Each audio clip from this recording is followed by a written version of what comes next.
मन की बात के स्पेशल कार्यक्रम में आज अमेरिका के राष्ट्रपति श्रीमान बराक ओबामा जी हमारे साथ हैं। पिछले कुछ महीनों से मन की बात मैं आपसे करता आया हूं, लेकिन आज देश के भिन्न भिन्न कोने से बहुत से लोगों ने सवाल पूछे हैं, लेकिन ज़्यादातर सवाल राजनीति से संबंधित है, विदेश नीति से संबंधित है, आर्थिक नीति से संबंधित है, लेकिन कुछ सवाल वो हैं जो दिल को छूने वाले हैं। और मैं मानता हूं कि आज हमें उन सवालों को स्पर्श करने से हम देश के कोने कोने में एक सामान्य मानवी तक पहुंच पाएंगे। और इसलिए जो पत्रकार वार्ताओं में उठाए जाने वाले सवाल हैं या जो मीटिंगों में चर्चा में आने वाले सवाल हैं, उसके बजाय जो दिल से निकलने वाली बातें हैं उसको अगर हम दोहराते हैं, उसको अगर गुनगुनाते हैं तो एक नई ऊर्जा मिलती है।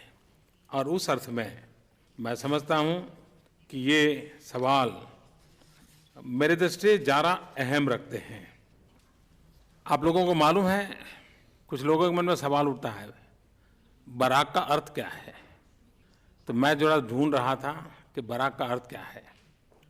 तो स्वाहिली भाषा, जो कि अफ्रीकन कंट्रीज में प्रचलित है, स्वाहिली भाषा में बराक का मतलब है वह जिसे आशीर्वाद प्राप्त है, वन हु इज ब्लेस्ड।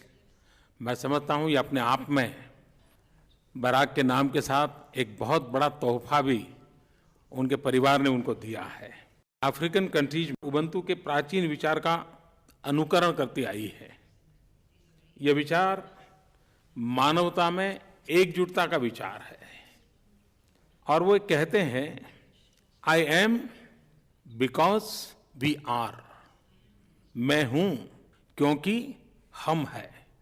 मैं समझता हूं सदियों का भी अंतर है, सीमाओं का भी अंतर है, उसके बावजूद भी वही भाव जो भारत में हम कहते हैं वसुधैव कुटुंबकम, वही भाव दूर सुदूर अफ्रीका के जंगलों से भी उठते हैं।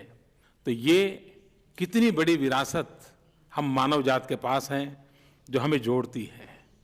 जब हम महात्मा गांधी की चर्चा करते हैं तो हमें हेनरी थोरू की बात याद आती है, जिनसे महात्मा गांधी डिसोबीडियंस सीखे थे।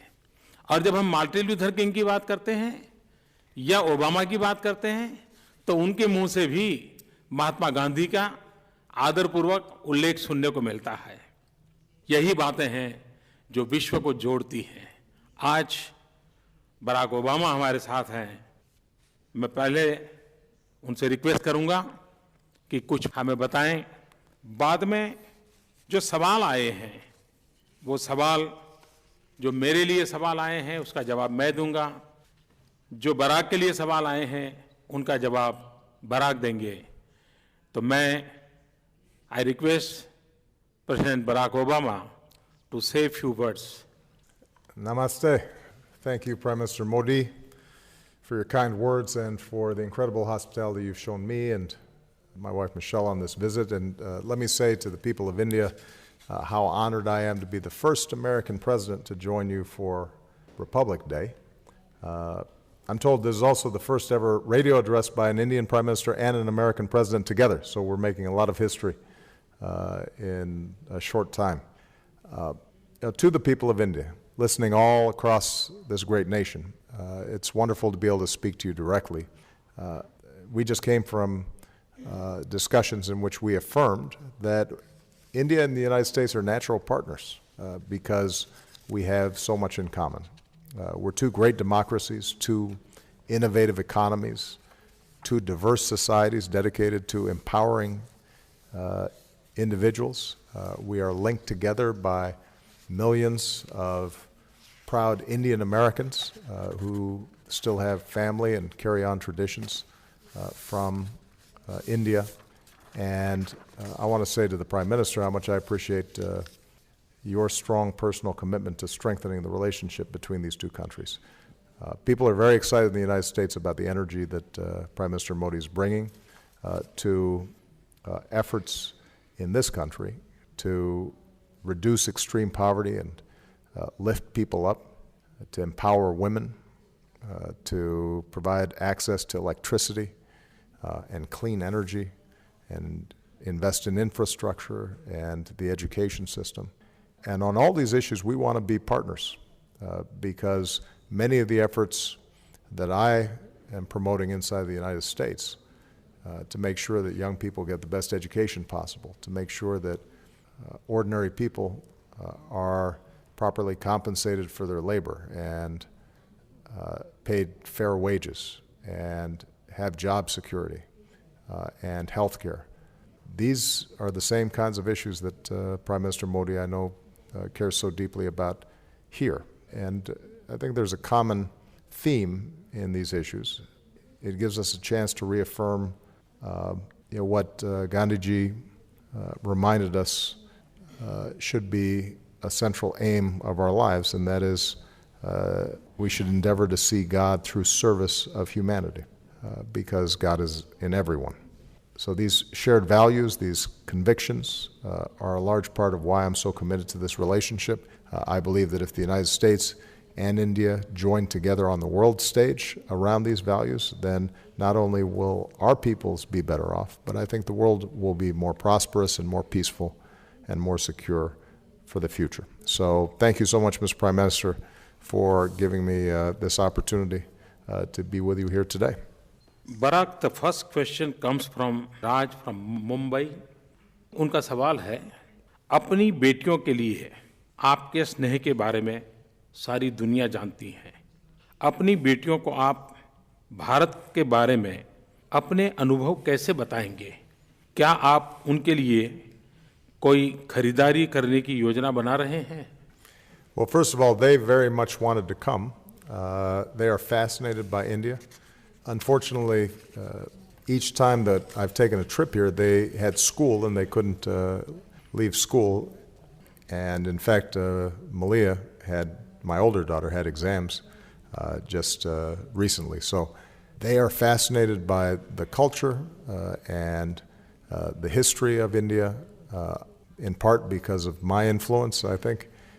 They are deeply moved by India's movement to independence and the role that Gandhi played in not only the nonviolent strategies here in India, but how those ended up influencing the nonviolent civil rights movement in the United States. So when I go back, I'm going to tell them that India is as magnificent as they imagined, and I am quite sure they're going to have to, that they're going to insist that I bring them back the next time I visit. It may not be during my presidency, but afterwards they'll definitely want to come and visit. And I will definitely do some shopping for them, although I can't go to the stores myself, so I have to have my team do the shopping for me. And I'll get some advice from Michelle because she probably has a better sense of what they would like. Barack ने कहा कि वो बेटियों को लेकर आएंगे। मेरा आपको निमंत्रण है, राष्ट्रपति के कार्यकाल में भी आएँ या राष्ट्रपति कार्यकाल के बाद आएँ, भारत आपका और आपकी बेटियों का स्वागत करने के लिए उत्सुक है। मुझे एक सवाल पुणे से सानिका दीवान जी ने पूछा है, महाराष्ट्र पुणे से। उन्होंने मुझे पूछा है कि आपने बेटी बचाओ बेटी पढ़ाओ मिशन शुरू किया है, क्या उसमें भी आपने अमेरिका के प्रेसिडेंट ओबामा की मदद मांगी है क्या? सानिका, आपने अच्छा सवाल पूछा है। भारत में सेक्स रेशियो के कारण एक बहुत बड़ी चिंता सता रही है। 1000 लड़कों के सामने लड़कियों की संख्या कम है और उसका मूल कारण लड़के और लड़की के प्रति देखने का हमारा जो रवैया है वो दोषपूर्ण है। प्रेसिडेंट ओबामा से मैं मदद मांगूं या न मांगूं, उनका जीवन ही अपने आप में एक प्रेरणा है। जिस प्रकार से वो अपनी 2 बेटियों का लालन पालन करते हैं, जिस प्रकार से अपनी 2 बेटियों के लिए वो गर्व करते हैं, हमारे देश में भी कई जगह पे जब हमें कई लोगों से मिलना होता है तो परिवार में उनको कोई बेटा नहीं होता है, सिर्फ बेटियां होती हैं और इतने गौरव से बेटियों को बड़ी करते हैं, इतना गौरव देते हैं, वही सबसे बड़ी प्रेरणा है। मैं समझता हूँ ये प्रेरणा ही हमारी ताकत है। और आपने सवाल पूछा है तो मैं कहना चाहूँगा कि बेटी बचाना, बेटी पढ़ाना ये हमारा सामाजिक कर्तव्य है, सांस्कृतिक कर्तव्य है, मानवीय जिम्मेवारी है, इसको हमने निभाना चाहिए। बराक, आपके लिए एक क्वेश्चन है। The second question for president Obama comes through email. Doctor Kamlesh Upadhyay, a doctor based in Ahmedabad, Gujarat.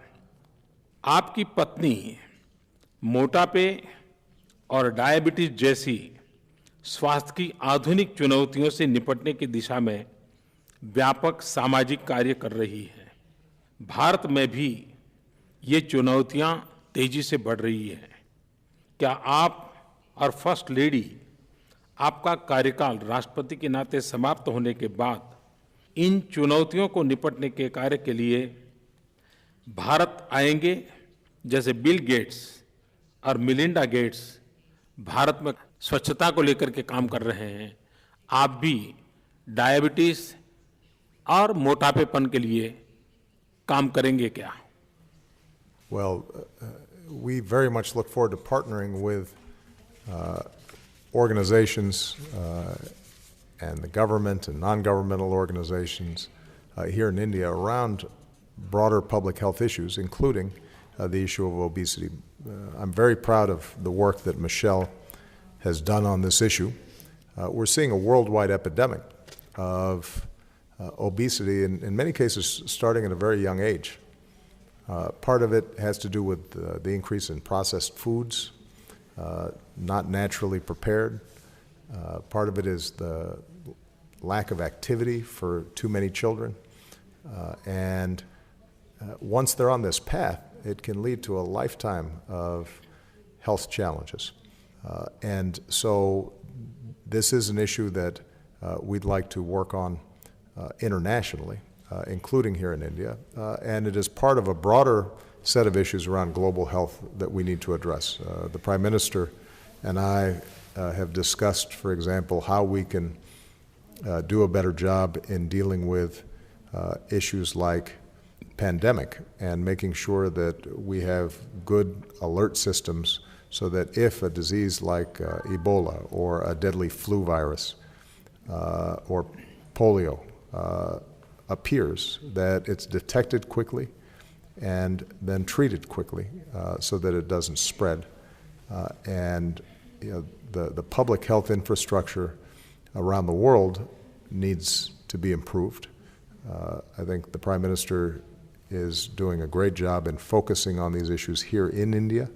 And India has a lot to teach many other countries who may not be advancing as rapidly in improving this public health sector. But it has an impact on everything, because if children are sick, they can't concentrate in school and they fall behind. It has a huge economic impact on the countries involved. And so we think that there's a lot of progress to be made here, and I'm very excited about the possibilities of continuing this work even after I leave office.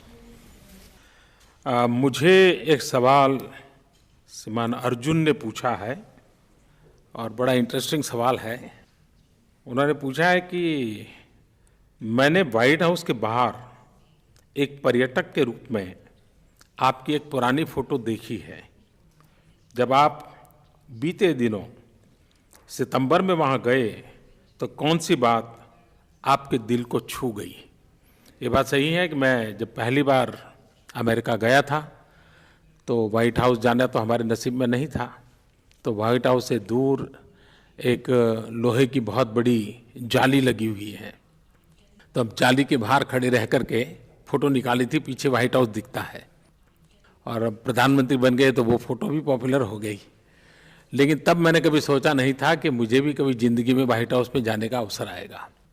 लेकिन जब मैं white house गया, एक बात ने मेरे दिल को छू लिया और मैं ये कभी भूल नहीं सकता हूँ। बराक ने मुझे किताब दी। वे किताब काफ़ी मेहनत करके खोज करके लाए थे और 1894 में वो किताब प्रसिद्ध हुई थी।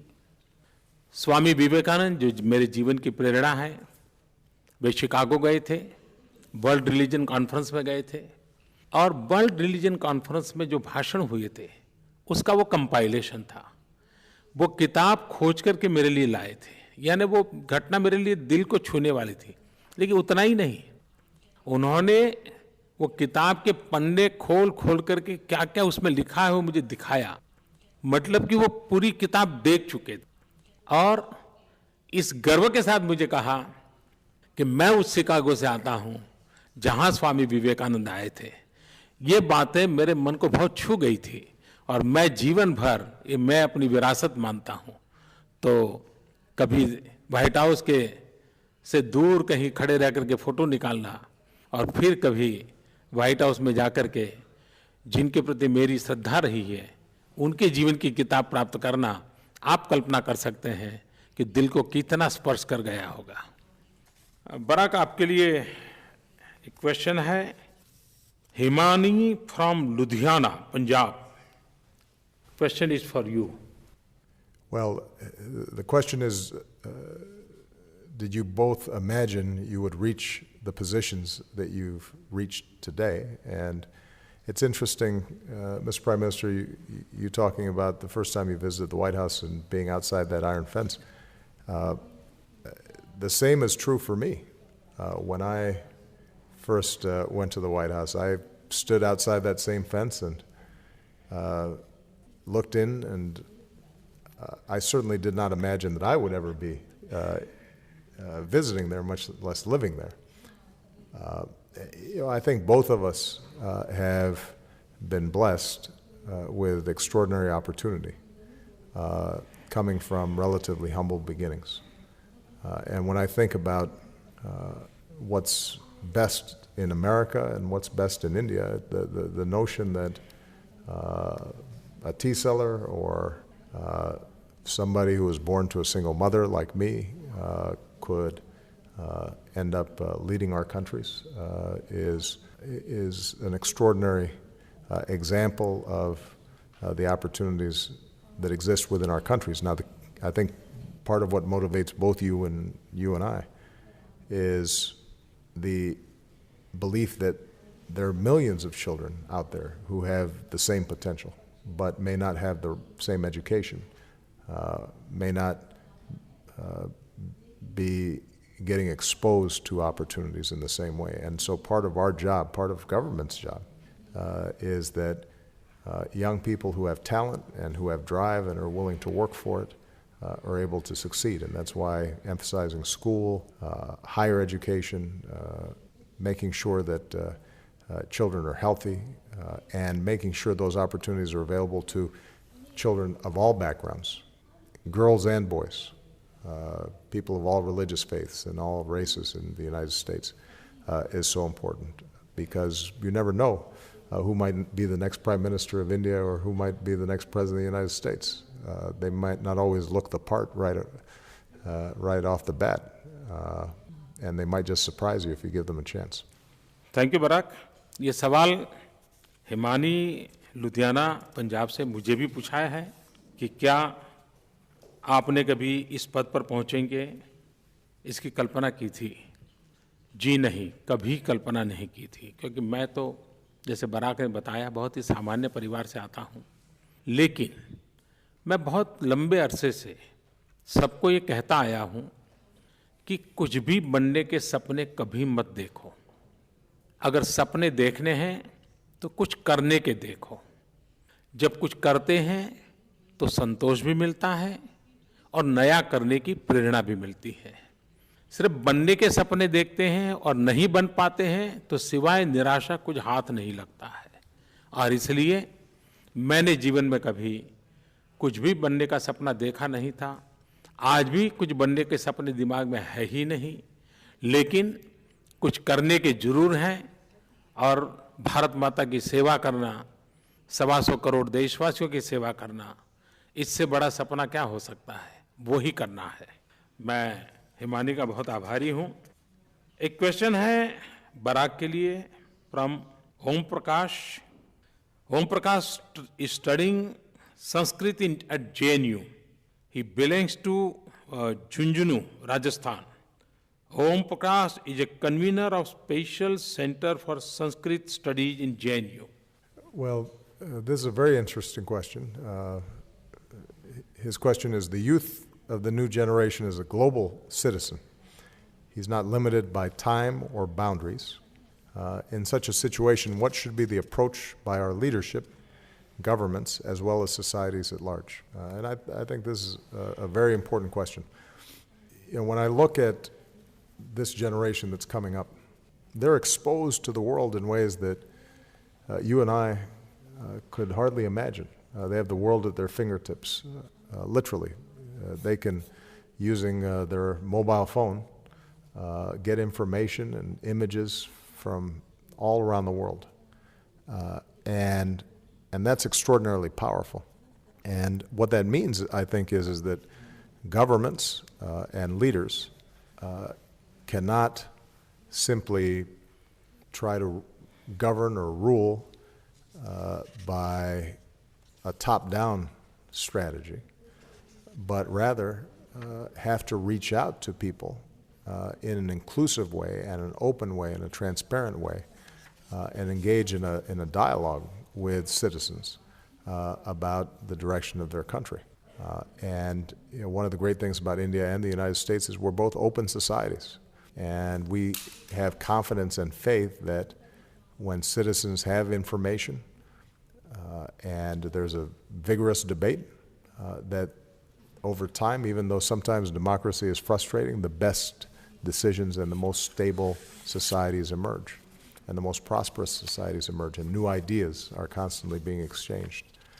And technology today, I think, facilitates that not just within countries, but across countries. And so I have much greater faith in India and the United States, countries that are open information societies, in being able to succeed and thrive in this new information age, than closed societies that try to control the information that citizens receive. Because ultimately, that's no longer possible. Information will flow inevitably, one way or the other, and we want to make sure that we're fostering a healthy debate and a good conversation between all peoples. जो सवाल Barack को पूछा गया है, ओम प्रकाश चाहते हैं कि मैं भी उस विषय में कुछ कहूं। बहुत ही अच्छा जवाब बराक ने दिया है, बड़ा इंस्पायरिंग है। मैं इतना ही कहूँगा कि एक ज़माने में खास करके कम्युनिस्ट विचारधारा से प्रेरित लोग थे, वे दुनिया में एक आह्वान करते थे और वो कहते थे, workers of the world unite, दुनिया के मजदूर एक हो जाओ। ऐसा एक नारा कई दशक तक चलता रहा था। मैं समझता हूँ आज की जो युवा की शक्ति है, आज की युवा की जो पहुँच है, इसको देखते हुए मैं यही कहूँगा कि यूथ यूनाइट द वर्ल्ड, युवकों दुनिया को एक करो। मैं समझता हूँ उनमें ये ताकत है और वे कर सकते हैं। अगला सवाल है सीए पिकाशु मुथा, ये मुंबई से पूछ रहे हैं और उन्होंने मुझे पूछा है, आप किस अमेरिकन नेता से इंस्पायर्ड है? वैसे जब छोटे थे तो कैनेडी की फोटो दिखा करते थे हिंदुस्तान के अखबारों में, बड़ी इंप्रेसिव थी उनकी पर्सनालिटी। लेकिन आपका सवाल है किसने इंस्पायर किया? मुझे बचपन में पढ़ने का शौक था और मुझे बेंजामिन फ्रैंकलिन का जीवन चरित्र पढ़ने का अवसर मिला था। 1700 साल की समय काल उनका, और वो अमेरिका के राष्ट्रपति नहीं थे, लेकिन वो जीवन चरित्र इतना प्रेरक है। एक व्यक्ति अपने जीवन को बदलने के लिए समझदारी पूर्वक कैसे प्रयास करता है, नींद ज़्यादा आती है तो नींद कम करने के तरीके क्या हो सकते हैं, ज़्यादा खाने का मन करता है तो कम खाने की तरफ जाना है तो कैसे जाना, काम करते करते अपने साथी लोग नाराज़ होते हैं, उनको लगता है कि देखो ये तो कुछ करते ही नहीं है, मिलते ही नहीं है, तो इस समस्या का समाधान कैसे करना। ऐसे ऐसे छोटे छोटे विषयों को उन्होंने अपने बायोग्राफी में लिखा है, और मैं तो हर एक को कहता हूँ कि हमने बेंजामिन फ्रैंकलिन के जीवन चरित्र को पढ़ना चाहिए। आज भी मुझे वो प्रेरक देता है। और बेंजामिन फ्रैंकलिन एक बहुआयामी व्यक्तित्व था उनका। वे राजनीतिज्ञ थे, वो राजनीतिक विचारक थे, वो सामाजिक कार्यकर्ता थे, वो कूटनीतिक थे, और बहुत सामान्य परिवार से आए थे। पढ़ाई भी पूरी नहीं हुई थी, लेकिन उन्होंने आज भी अमेरिका के जीवन पर अपने विचारों की छवि छोड़ी हुई है। मुझे उनका जीवन सचमुच में प्रेरक लगा है, और मैं आपसे भी कहूँगा, आप भी अगर उनका जीवन चरित्र पढ़ोगे, आपको अपने जीवन को ट्रांसफॉर्म करना है तो उसमें से रास्ता दिखाते हैं, और बहुत छोटी छोटी बातों का सहारा लिया है। तो मैं मानता हूँ कि जितना मुझे प्रेरणा मिली है, आपको भी मिलेगी। एक क्वेश्चन है बराक के लिए, मोनिका भाटिया। मोनिका भाटिया ने बराक से सवाल पूछा है। Well, the question is, as leaders of two major economies, what inspires you and makes you smile after a bad day at work? And that's a very good question. I say sometimes that the only problems that come to my desk are the ones that nobody else solves. If they were easy questions, then somebody else would have solved them before they reached me. So there are days when it's tough and frustrating, and that's true in foreign affairs, that's true in domestic affairs. But I tell you what inspires me, and I don't know, Mr. Prime Minister, if you share this view. Almost every day I meet somebody who tells me, you made a difference in my life. So they'll say, the healthcare law that you passed saved my child who didn't have health insurance, and they were able to get an examination from a physician, and they caught an early tumor, and now he's doing fine. Or they'll say, you helped me save my home during the economic crisis. Or they'll say, I couldn't afford college, and the program you set up has allowed me to go to the university. And sometimes they're thanking you for things that you did 4 or 5 years ago. Sometimes they're thanking you for things you don't even remember, or you're not thinking about that day. But it's a reminder of what you said earlier, which is if you focus on getting things done as opposed to just occupying an office or maintaining power, then the satisfaction that you get is unmatched. And the good thing about service is that anybody can do it.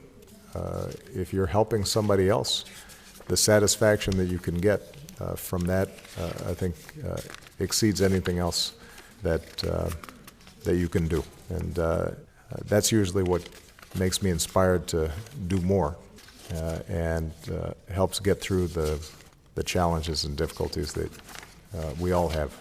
Because obviously we're not the only people with bad days at work. I think everybody knows what it's like to have a bad day at work. You just have to keep on working through it. Eventually, you'll make a difference. सचमुच में Barack ने मन की बात कही है कि हम भी भले किसी पद पर क्यों ना हो, हम भी इंसान हैं। ऐसी छोटी छोटी चीज़ें हमें प्रेरणा देती हैं। मेरा भी मन करता है मैं एक घटना मेरे अपने जीवन की बताऊं।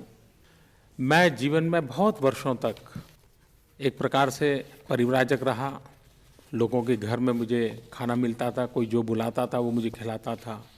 एक बार एक परिवार मुझे बार बार कहता था कि आप मेरे घर खाना खाने आइए, लेकिन मैं जाता नहीं था।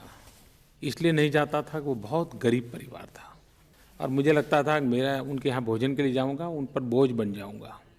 लेकिन उनका प्यार उतना था, उनका आग्रह इनका था कि आखिरकार मुझे झुकना पड़ा। अब मैं उनके घर भोजन के लिए गया। जब भोजन के लिए हम बैठे, बहुत छोटी सी झोपड़ी जैसी जगह थी, तो उन्होंने मुझे बाजरे की रोटी और दूध दिया। लेकिन उनका छोटा बच्चा उस दूध की ओर देख रहा था। ऐसा लगा कि जैसे इस बच्चे ने कभी दूध देखा नहीं है। तो मैंने तुरंत वो दूध का कटोरा उस बच्चे को दे दिया, और उसने तुरंत पल दो पल में उसको पी लिया। उसके घर के लोग बहुत नाराज हो गए कि इसने दूध क्यों पी लिया। और मैंने अनुभव किया कि उस बच्चे ने शायद माँ के दूध के सिवा कभी भी दूध पिया नहीं होगा। और मुझे अच्छा खिलाने के इरादे से वो दूध ले आए थे। इस बात ने मुझे इतनी प्रेरणा दी कि गरीब झुग्गी झोपड़ी में रहने वाला व्यक्ति मेरे लिए इतनी चिंता करता है, तो मुझे अपना जीवन ऐसे लोगों के लिए लगा देना चाहिए। तो यही बातें हैं जो प्रेरणा देती हैं। और बराक ने भी बहुत ही एक सामान्य मन को क्या क्या लगता है हमारे सामने बताया है। मैं बराक का बहुत आभारी हूं कि उन्होंने इतना समय दिया। और मन की बात सुनने के लिए मैं देशवासियों का भी आभारी हूं।